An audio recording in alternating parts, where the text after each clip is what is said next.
Welcome back to this week's episode of Blue Collar Bench.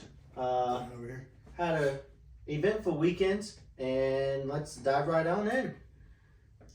Crazy sports. I mean, you got golf and Super Bowl, of course, wrapping up the NFL season, and also had Supercross going, and very little college basketball that I ended up watching. Just want to throw out there. Florida beat number 12 Auburn the other day. Yeah. Huge win, 2 big wins for us, put us back into the tournament. So looking forward to that. Speaking of college basketball, and speaking of NFL coming to an end, it is a sad day.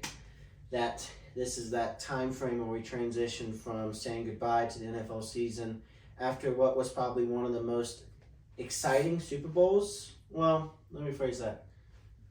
It had its moments. It was a very interesting, one of the better ones. Yeah, interesting Super Bowls in my lifetime. It's the only one in my lifetime that's gone to overtime. So that was interesting.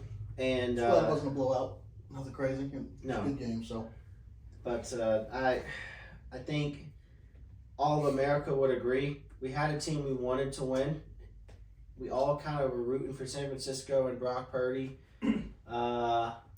But we all knew in the back of our head that you can't bet against Pat Mahomes and the Kansas City Chiefs. he's the new don't bet against Brady. Yeah. Don't bet against Mahomes. I mean, it's tough because they had him for a little bit. I mean, they had the plays. They were moving the ball. I mean, yards wise, Brock Purdy did phenomenal when it comes down to stats. Craziest thing was a non-quarterback had the best QBR though for the game, which is hilarious. Yeah. One pass. Yeah, then talk about just a crazy play call that at any given, one mishap, half a second earlier, half a second late, that play wouldn't have happened, Would have changed so much in that game too because that was the opening touchdown. Yeah. And those cashed it. Yeah, those of you Cashed who it. bet Christian McCaffrey getting the opening touchdown, you can thank Jennings. And those of you like a buddy of ours who bet that a non-QB would throw a touchdown and Which is cashed crazy. out, I don't know, what's 5 to 180, whatever that was. Yeah, that's got to be a 40, 50 times payout or something. It was nuts. It was something. Just throw some money on, see if it happens, and first touchdown of the game. Non-quarterback throwing, Yeah, and cashed. So it was good. and he had MVP, Super Bowl MVP in the bag. Had 49ers pulled it off because a passing touchdown and a receiving touchdown for Jennings, in my opinion, deserves MVP. He would have. Yeah, he definitely would have been one of the front runners for the MVP had they won. Yeah. It's unfortunate because they're not going to give it to the losing team. No, they won't. But And I guess it's bad on our sake. Did you even see who ended up getting Super Bowl MVP? Because it was Mahomes again. It was Mahomes? Okay. I did not stay and watch the whole thing because I watched it the next day. Okay. Yeah, it was quite an interesting Super Bowl there. I know there's a lot to dive into, and we'll get into it. Obviously, the question everyone is asking is, why did Shanahan select to get the ball first in overtime? I don't think it was coming into their mind that the overtime rules have changed because this is the first year for it to happen, and it's only in the postseason. And I think that was an oops moment, like, oh shit. Shouldn't have done it. It was. And if you listen to Kyle Shanahan's post-game interview, he said that he wanted to be the team that had the ball third, meaning, if San Fran went to score a touchdown and then Kansas City matched with the touchdown, he wanted to have the ball third to try to, because at that point, a score would have won the game had it been a third possession. But then on the flip side of that, they interviewed the players on both teams, and a lot of San Francisco players didn't even know about the rule change in playoffs. Yeah, they thought field goal and then they were done. They didn't. It's a fairly new rule. It changed. Even Mahomes came out and said, "How are they going to change it again for this situation?" I don't know if they're going to change it. I do think it is a good rule. I do like it for the playoffs. I like it for the regular seasons too, in my opinion. But I understand why they don't want to do that. They don't want to make the games last forever. Right, and I mean some of them are lasting forever as is. Yeah. But I don't think as far as like KC, had they had the choice, I don't think they would have cared either way because they've been in that situation. They were one of the reasons for the rule change in the situation. I think Mahomes And Andy Reid's a great, phenomenal coach. He was fine with And, it. I mean, it goes to show just in this simple aspect, the Kansas City, a lot of the 49ers players didn't know the rule change. Mm-hmm. Kansas City players said that they have been prepping this situation for the past 2 months. They have known about the rule change. Andy Reid has made it very clear that during the week of practice, they're going to go over this rule change start to finish, and it paid off. And it's just one of those things that, as a coach, you don't ever want to really go to overtime. You want to win it in regulation, but it's what makes him a phenomenal coach is that he's taking the extra effort and extra practice time week in and week out to. He's putting in those situations, those game time situations, and he's running them like they're actually in it, so they are ready for it. I think either way they would have been fine. I do think it was crazy to take the ball first because now when you just kick a field goal, not a whole lot of pressure on Mahomes to get it down there, and you had plenty of time. Mm-hmm. Just a field goal tied. I mean, that's not a quarterback you want to have the ball in his hands last. No, because he's shown it time and time that he can do that last second drive. And another thing is, I don't know. I think there was a lot of confusion there towards the end of the game because KC had that play. 15 seconds left in the game. You would think that they would call a timeout, get the next play, huddle up, get the next play called, get everyone on the right page. But they let it run, and the clock is ticking and ticking and ticking. And I didn't think they were going to snap the ball in time. I thought for sure San Francisco was going to call a timeout because there's no way they were ready for a play. I think that would have been a good time to, do one of those, all right, see how they line up, call a quick timeout, get it going. See what you're up against. Yeah. It was interesting calls there towards the end. One of the biggest things, though, is Moody had the longest field goal in there, and then that was immediately in Super Bowl. Yeah, in Super Bowl. 55 yards. Yep. And then Butker, I believe, 57 right after that. That missed extra point. That was the obviously deciding was factor. the game changer right there. That blocked extra point, and I do want to say what I'm most happy about is that the referees did not get involved with the winner or loser of the game. No, I mean there's some missed calls, but there's always going to be missed calls because there's so much going on. You Correct. can sit down. We're looking from hundreds of cameras that are out there at the field. We're going to see the things. They have two eyes. They're trying to watch everything happen in game time speed. And there's nothing crazy, nothing. And I know people are looking back, and I've heard a couple, ESPN shows. Actually, Pat McAfee said it. As a San Francisco fan, you're going to look back and you're going to see the holds against Nick Bosa and Chase Young on that last drive, and you're going to be like, what the F? Why weren't these called? Mm-hmm. But on the flip side, San Francisco's last drive, 3rd and 13. Purdy just throws it in the dirt because he's getting pressured. Mm-hmm. They called a holding call, gave you guys an automatic first down, or gave San Francisco an automatic first down. And, yeah, it was the right call. It was definitely a hold. Yep. But it's one of those situations. It wasn't called at all night. They called it that one instance, flipped the script. It definitely balanced out. I mean, along the night, there was nothing crazy as far as, the crazy pass interference on, like the Ravens had. The refs called a good game. There was nothing out there that's going to decide the game right there. I don't think it was an issue. I do think Brock Purdy kind of proved a lot of people wrong in where he was a game manager, which I don't think that's a bad term. I don't think it's a bad term. A lot of people are saying it as it's a bad term, but that's what you want your quarterback to do. You want him to manage the game. You want a game manager or a field general. I mean, he proved that. He put up the numbers. I mean, yeah, he only had one touchdown, but was there an interception? No, I don't think there was. I don't think there was a single interception. Now, there was a fumble. On both sides. And, there was a fumble on both sides. I do not recall an interception. I don't think there was. I think Purdy played a pretty clean game. He did.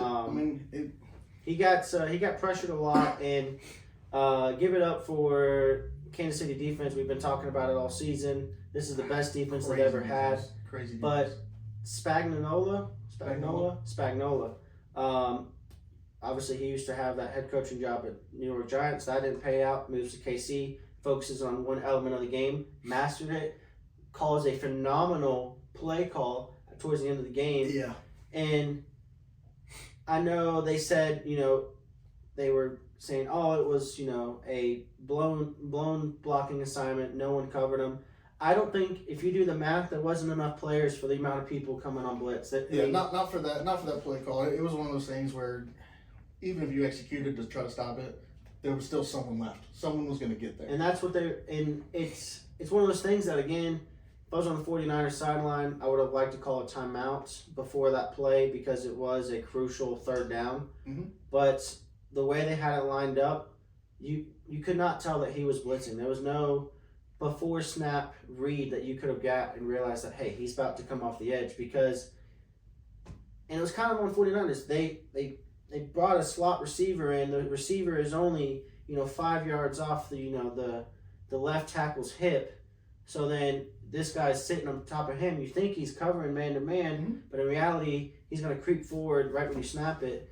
And it was a great cover. I mean, this situation worked out for him to be able to run that blitz. I mean, the offense covered it for him. They disguised the blitz for the defense, which was crazy. But yeah, shout out to that defense.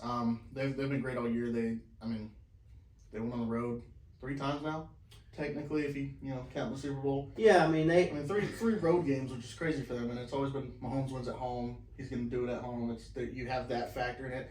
He's shown that he can do it on the road. And as underdogs, 3 road games, 3 underdogs, and as much as America probably doesn't want to see it, and what I mean by America is the fans who want to see a new face win the Super Bowl, we have to, applaud KC because they did what not many teams can do. They had the first home playoff game in freezing temperatures, so we can't even count that as being a true home field advantage. Correct helmet. But then you got, at Buffalo, at Baltimore, and then pull off the win in Las Vegas. So yeah, crazy season for him. And all of us who said that this was the most beatable year that KC is ever going to have, I guess that's a scary thing to say. I guess we can stop talking now because they proved it that it doesn't matter what year they're gonna find ways to win. That's just what Andy Reid does. On a side note, though, on a little brighter side for our teams, Jared Goff is 1-0 against Mahomes and Chiefs. It was week 1, but take our little wins. I just want to know how we're going to be looking this offseason, make sure we can keep our talent. It's a scary thought when you have all these talented players on a team and you don't know how you're going to pay for them all. And that is what we are in right now. Yeah, and one of your biggest things is your running back situation. How's he going to come back? But there's a lot coming into it with the offseason, free agents and everything. So it's going to be a lot. I saw earlier, right now NFL is going to be on a little bit of break, but we got the combine and the draft in April, and then after that we got the free agency of the summer, and August will be here before we know it. 7 months. Yep. Went from 7 hours of commercial-free football on Sundays to now 7 months of no football. So they might be 6. I think the math might be wrong. It's close. February, August. Anyway, again, congrats to the Kansas City Chiefs for continuing a dynasty. Yeah, back-to-back Super Bowl champs. I think that Andy Reid will be back next year to do a 3-peat. Travis Kelce told the fans, see you next year, so he's staying. And honorable mention, talk about Jason Kelce being the biggest supporter of his brother. I mean, 2 years in a row. He had to sit there and watch him win it. I know, but he shows he up. embraced it. He did. Out there in Buffalo, having the time of his life. Yesterday in Las Vegas, in his full Kansas City Farmers overall get up. And then for those of you that didn't know or didn't see it, the actual the after game party, he was wearing that overall set with a authentic wrestling mask over it with just his beard. I'll show you a picture, but it was we'll put it up. Well, yeah. It was something to see. I hope that he gets some type of TV coverage or maybe a special guest on some talk shows because he needs to stick around. He's great for it. I don't want to see him out of the game of football because he is one of the rare personalities that And You don't- everybody likes him. you don't He's see. invited in all areas. I mean, nobody has an issue with him, and he knows the sport. He's been around it for so long. He'd be great anywhere he goes with it, I think. Yeah. So, and it'd be that little fun aspect. Yeah. Also, shout out to the Niners for making the Super Bowl. I know it didn't turn out the way they wanted. Brock Purdy came back only his second year, and he hung in there. I mean, He did. the game went to overtime with the defending Super Bowl champs. I mean, that speaks a lot for Brock Purdy. Excited to see where he goes. Excited to see the contract they work up for him and how they build around it. Because it's like you said with the Browns, they got some weapons over there and they got to pay him. Yep. So we'll see what kind of restructuring they do there, how they keep him, or how they build around it, and see if they can make another run for it. It's a great year all around for him, and the Chiefs proved once again. Yep. So And yeah, that's it's like an expected thing now, but we don't want to always see it because it's like repeats of Patriots. repeats of the Patriots. You got a quarterback whose trophy case just keeps He's 28. growing. He's And 28. then you got a tight end who they're already comparing Gronk with Kelsey, and this just solidifies it once more. So, again, it's a shame seeing the NFL season come to an end. It was a great 6 months, and one of the best seasons in a while. One of the best. yeah, it was. There's a lot of potential for a lot of changes and a lot of new faces in there, and even those that made the playoffs. Shout out to everybody. Looking forward to that year. Yeah, it's again, hats off. We'll have to get into this United Football League, see how that is. We'll see how that goes. Some spring football, something to there. At least something to watch. Talking about, let's go to a season that is well on its way, and we've been talking about it. There's going to be a different winner each week, and that's proved in Glendale. With Roxon taking the 450 main, Hampshire taking the 250 main, and I just want to start by saying if any of y'all did not watch that race, that is what a perfect indoor track is supposed to look like. That was a great race. I mean, all around it was fast. And it's probably because Glendale has a larger stadium overall. Not a lot of football facilities have as much room inside as they have out there in Glendale, but to have a 16 jump rhythm section is what Supercross is here for, because that right there is probably one of the most exciting things to watch, because you got guys who are double, triple, you got triple, double, triple, you got all these different lines. Finding the rhythm. Yeah, each rider's got their own pace, own line that they prefer, and to see them jockeying for position, one guy's in the air, one's down low. All right, he's got the lead. Next set of jumps, nope, he's back in front. It is probably the most exciting part of the sport. Yeah, and that track just opened up the door for battles. I mean, throughout the entire list, it wasn't just 1, 2, and 3. I mean, 6, 7, 8 were battling and fluctuating all around. I mean, it was crazy, and it's all placement when you look at how close the points leader is right now. I mean, so that one extra spot you can get could change a lot. I mean, and it has been for sure, because we are getting a new racer or new rider win every weekend. We've only had one rider win it twice this year, both in 450 and in 250. RJ got that second win in 250. And it's going to be like that all year long. It's going to make it exciting. It's going to make it, something that we're going to have to be on the edge of our seat every weekend to see how it ends. I'm definitely looking forward to this kind of battle that we're going to get between the top names, because you have Webb and Tomac, who still have not won a race yet, but they're still there. They're still fast as ever. Yeah. And then one win could change it. One win could change it. I mean, it could flip that board around right now. Unfortunately, he had Sexton had a minor injury, and he still raced well for what he was dealing with. And that's one of those things that Sexton was out there just racing for championship points. He knew he wasn't gonna pull off the win, and if he did, it would have been crazy. Yeah, he wasn't healthy. He wasn't the fastest, and he was okay with that. He was trying to keep growing that gap because I mean he knew he was going to fall back a little bit, but he stuck it out, got through it. Hopefully he gets healthy. Don't have a race this weekend, though, right? Nope. So they he's got a full week off. Yep, they got 2 weekends until the next race. Terrible time of year. And yeah, it's just terrible time. Super Bowl ends. So what are you going to do without football? Now what are you going to do without Supercross this weekend? But the Glendale gave us not only the change in lines and different places for people to pass. It gave us a lot of rubbins, racing, bumping, handlebars hitting. Yeah. And I don't remember the riders. I need to look back and check. I'll add the names here when I go back. But the 250 LCQ. Mm-hmm. So 250 last chance qualifiers, for those of you who don't understand. If you don't qualify for the main event, you get one last race.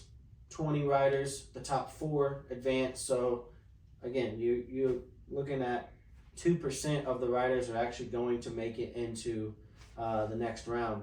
So there's a lot of riders who go out there and they're fighting for a position because they want that main event. They want to look good for their team so that they can get that sponsor or get that contract extension that they need or whatever the story might be.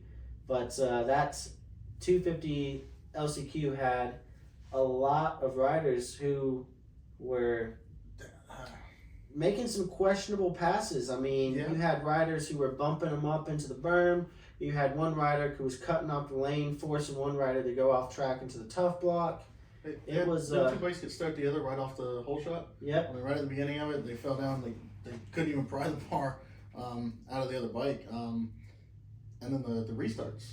Which I didn't even notice that was a thing. If they don't complete a certain amount of laps, they go back to the gate. Yeah, so it's if you don't complete 3 full laps, it's a full restart. They restart the time, everything, and there were a lot of instances where in the 250 Heat 1 race, they had the Nate Thrasher ended up crashing and couldn't get off the track, so they had a red flag, full restart. Again, in the 250 LCQ, they had a full restart. Then you had, there was a battle for that 4th and final transfer position, and it probably went 3 different names kept going on the leaderboard on who was going to get it, and then finally 2 big wrecks happened, and now we got a 4th name up there. So that wasn't even in that mix to begin with, and that's like you said with this, this 16 jumps in the rhythm section, it opened up for more battles where you're not just looking at the first right now. You're going down 6, 7, 8 because they still have a chance, one good pass, and now they're in Final 4. Exactly. I mean, it was a great race. I mean, there was nothing short of it being a perfect race designed for that. The track was fantastic and it ran well. A lot of speed, a lot of speed. One rider I guess you'd say, really surprised but enjoyed watching him race was Levi Kitchen, because there were a lot of instances where he could have just fell back and lost a couple spots and just rode easy, but then that means that he wouldn't be getting any championship points, which right now he went into the race co-leader with Jordan Smith. That main event, him and Jordan Smith both battling for position. There were a lot of times where there was actually one section of the track in particular, Jordan Smith went around Levi Kitchen. Right there, you would say, all right, Jordan Smith's got 2.5 bike lengths in front of me. I'm not going to be able to catch him. What does Levi Kitchen do? Beats the odds. Comes back, next turn, passes him. This time, passed him for good. Wasn't going to let him around him. And talk about heads up rider, smart move. They had that one rider down in that 16 rhythm section, 16 jump rhythm section, and Levi Kitchen's right in front of Jordan Smith. That coming up, Levi sees the yellow flag. He does not. We don't know if there's a red flag out there yet, because of course a red flag means you have to roll the jumps. You can't jump them. But Levi, being a smart rider, said, "Hey, I'm going to roll over it to make sure I don't lose any championship points." Again, thinking big picture. A lot of things, what a lot of these 250 riders don't do because they're still younger, they aren't experienced. Yep. And it ended up working out for him because he rolled through, finished second. Of course, Jordan Smith right behind him jumped it, ran out of track basically, came right up on the back tire. Levi Kitchen, nothing Levi's, it wasn't his fault, but one of those things that, hey, if Jordan maybe would have saw the same thing, he might have come up. But I think it was a great race for RJ. He was fast all night. It was, I would say, another, if not better race for Levi because it just shows that he's growing as a rider. He's not taking, unnecessary risk, and he's also maintaining that points lead because now he's going into a 5-week break because they're going to be coming to the east side. Yep. He's coming into this 5-week break holding the red plate. Yeah. I mean, that's huge. Not something you have to worry about for the next 5 weeks and figure out how I'm going to catch up. He's just got to keep the lead now. Yeah. So it'll be interesting. I mean, saw the East last week in Detroit. Yeah. Got to see them once. So now going back fully into them, it's going to be interesting to see It's going to be what comes out interesting. of there. Yeah, because that first race. We didn't even get to really see nothing. I mean, no. when you Injuries and down bikes early and just out. I mean, didn't really get a full exposure of what the East had to offer. I think when they come back, it'll be interesting to see. Deegan, we're all waiting for it. We want to see what he does. Yeah, we didn't really get a chance to see him because, unfortunately, when you have a crash right at the hole shot that takes out half the field, Yeah. and it takes out Deegan's bike. I mean, his handlebar was like this. Yeah. The fact that he was He ran through though. he was able to finish the race is remarkable. Again, talking about another young rider knowing, hey, I need to finish the race. I need to get my championship points. Right. A lot of riders probably would have thought of that. They would have saw the broken handlebars and just, said, I'm done. Yep, they would have walked away from it. But him knowing he's not just worried about that race, he's worried about the big picture, like you said. He's getting those championship points and he's trying to move up. It'll be interesting to see. I mean, like I said, West off 5 weeks, going into the East with them. Are they in Arlington, I think, in 2 weeks? Yep, so they're in Texas, February 24th, I think. Mm-hmm. So I'm excited for that. I always do love the indoor races because they are a little bit closer together, which makes it more fun as a fan. Yeah. So I don't think we get our big outdoor race until March when they go to Daytona Speedway. But I'm excited. Again, it's going to be the year of a different rider each weekend, and that's going to make this season special because it's going to be a race to the end. Yeah. I mean, that's exactly what we've got. That's what's in the season right now. Mm-hmm. There's no clear cut. Because even the ones that aren't doing anything, they're still close. Yeah. Except you got Tomac right there, Webb. I mean, it's going to be interesting to see. Some great races ahead, though. Yeah, I'm looking forward to it. So, congrats to Roxon getting up on the leaderboard. Congrats to RJ, and yeah, it's already been one of the best seasons I've seen in a while. For sure. And even with the mud races, they still found a way to make it interesting, and it's different race or different winner every race is very, very likely. It's crazy to and they're gonna get dialed in. I know we talked about it. You got a lot of riders who are on new bikes. They haven't quite figured it out, and you also got a lot of riders who are having to get used to the new names, the young bucks, basically. race with them. I mean, because that's the huge thing too. You just think like with Jet, he's coming up, he's got to race with us. Well, now they got to race with him too and figure him out. I mean, he's fast and he's defensive, so we had a little brief moment with that. Obviously, with Roxon took the whole shot. He led every lap of the race. He had started with a 2 second to 3 to 4, just kept growing up to probably I think a 6 or 7 second lead there towards the end. But we still had these guys battling in the back, and there was one moment where Jet 4th and Tomac was 3rd, and we all were watching. It was 2 seconds different, then a second difference, and half a second. We're like, all right, here it comes, and I don't know if Jet was just that much faster, or maybe Tomac just eased up and let him pass. But I don't think that's going to happen again. I don't think Jet's going to be able to pass Tomac as easily in future races. I think he probably knew Jet was faster at that moment, and he didn't want to get in the way. I don't think he could hold him off. but he also probably learned something by getting behind him and seeing, all right, where can I pass him later on? Yeah. So I think he used it as a learning point too, because he knew Jet was going to push it. He's going to push the envelope and try to go for it. So he's like, all right, let's play smart, get out of the way and learn something when you can. Because when he held him off for a while and then once he got behind him, probably just learned, all right, where's his weakness? Where can I get around him? Because he's been at the front in most of these races, so he's going to have to catch him at some point. It's going to be interesting. Like you said, a lot of battles throughout the entire list of racers. And yeah, it was definitely interesting. And to cap off an already action-packed weekend, we had the Waste Management Open, also known as the People's Open. People's Open. And the people came out to watch that event. And to stadium hole? To a point where they had to close the gates and stop serving alcohol because that's how wild the party got out there. And they were saying there was too many people. They couldn't keep up with them. People were just storming in to the point where they couldn't even keep up with tickets. Yeah. They couldn't keep up with the drinks and everything. They just had to shut it all down, let them finish.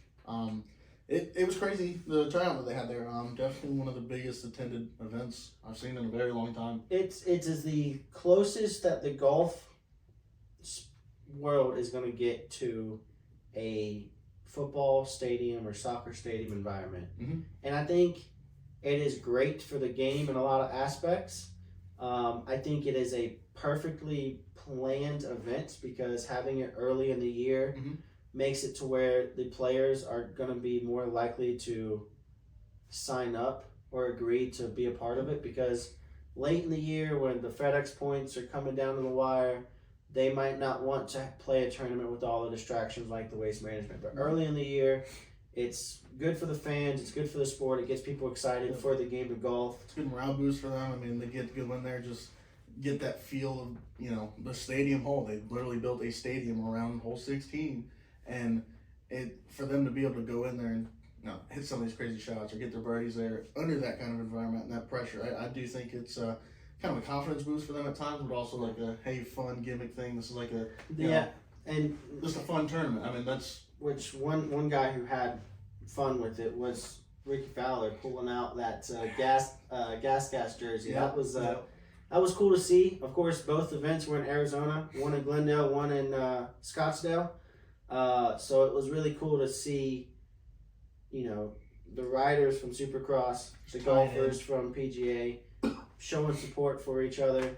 And because speaking, he even wore in the race. He wore the but Barsha ended up wearing the gas jersey with Fowler's name on the back. I think there's three of them, right? Three golfers, 3 racers. No, it was 3 racers. So Gas all wore different jerseys, which is odd. And they had bright white pink jerseys with white pink helmet.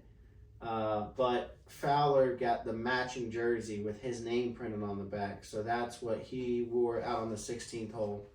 And like you said, it's one of the moments that the golfers get to basically kind of express themselves. Interact with the fans more like a football or soccer star would.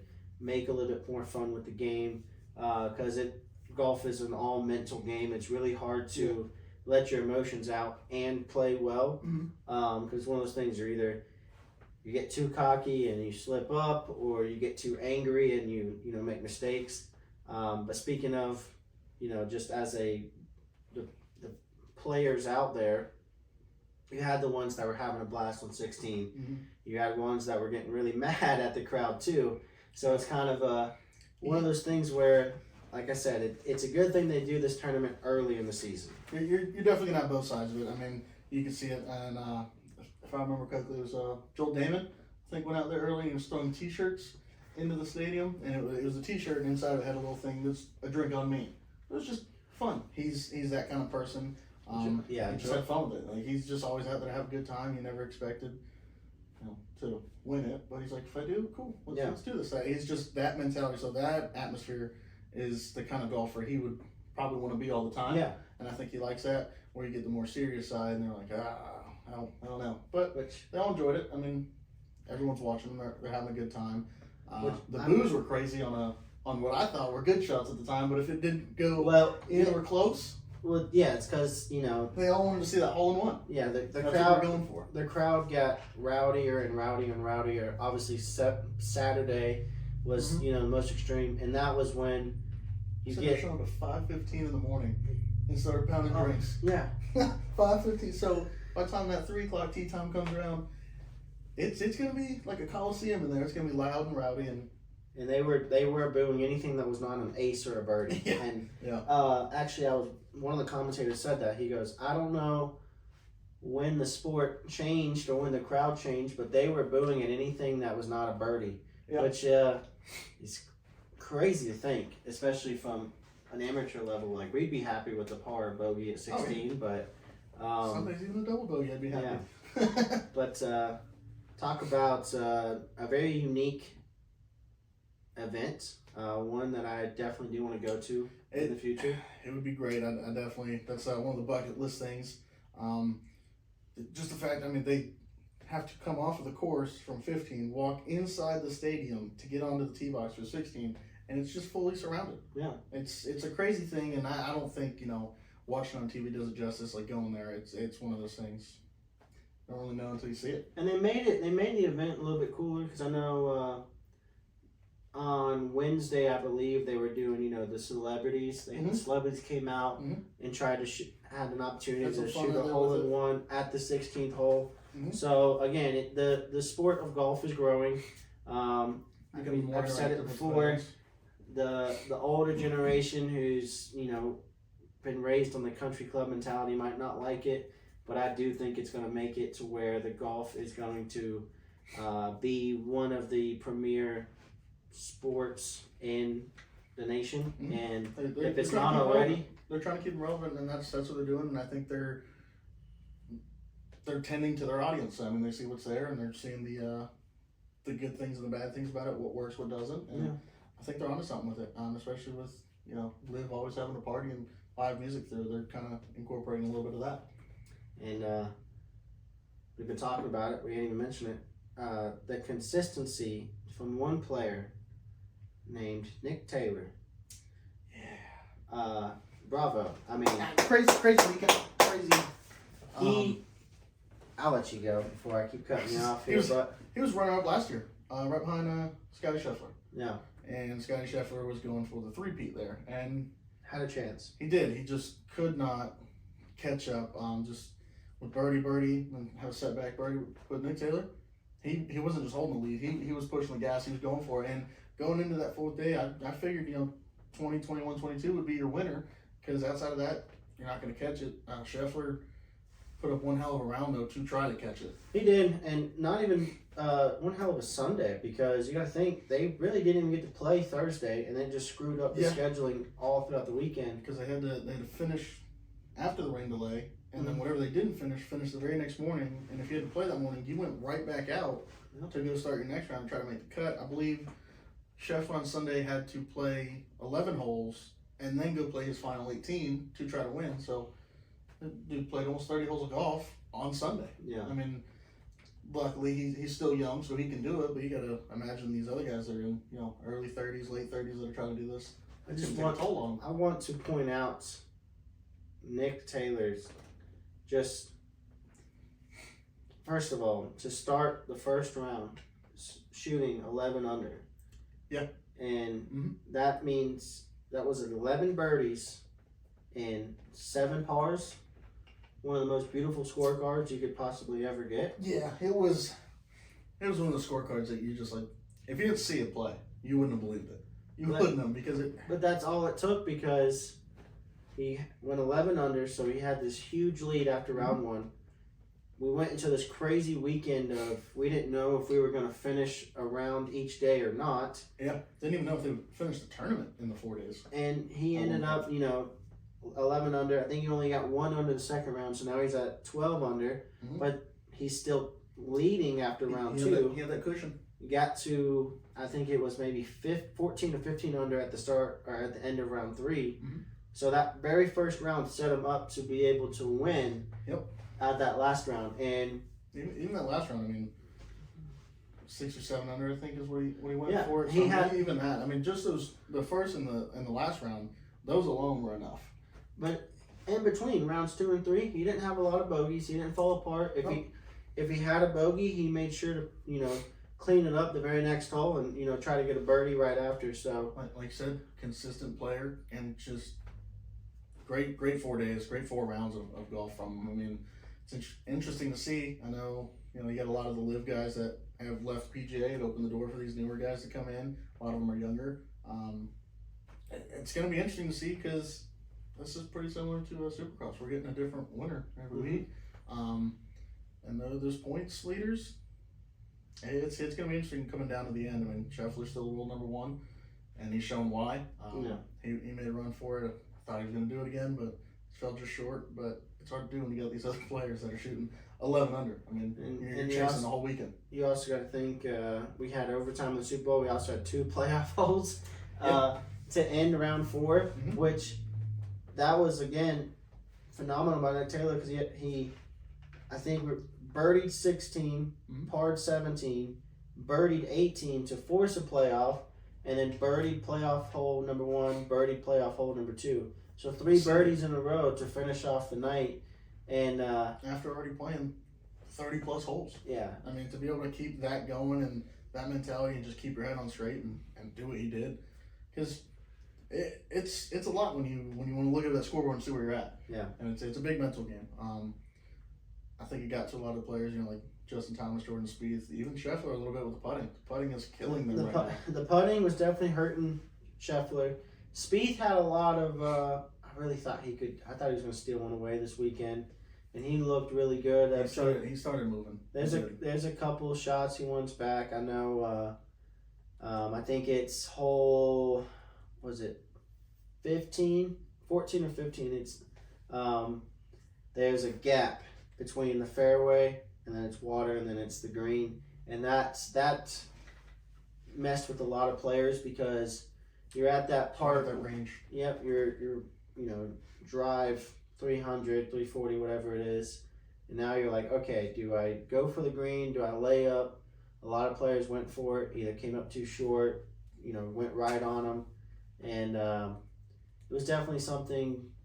Definitely a lot of chances were taken at this golf tournament. I mean, a lot of eagles, which was crazy because they were going for it. And when you have a drivable par 4 on 17, and multiple people landing it there. I mean, was it Fitzpatrick? You said, I mean, Fitzpatrick drove to the green, and he probably had, I think it was like maybe a 6 or 8 foot putt for eagle, and it just barely missed.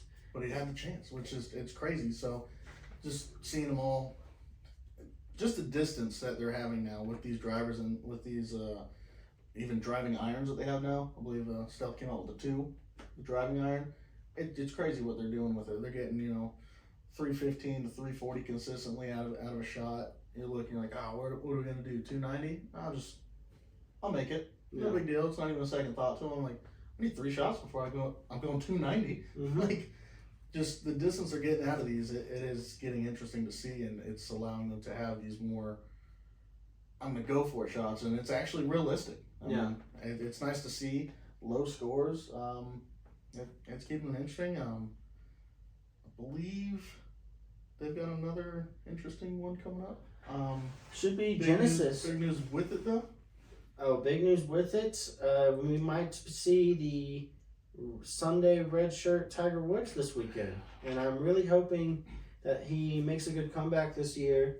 I hope he plays in more tournaments. He said he feels good. I believe at the end of last year he said he wanted to try to play at least 5 main tournaments. He did come out and say he will be for the Genesis. He will be playing in that. Hopefully make the cut. It'll be interesting to see. I think he's ready mentally. That was a big thing for him last year. Hopefully we get that red and black Sunday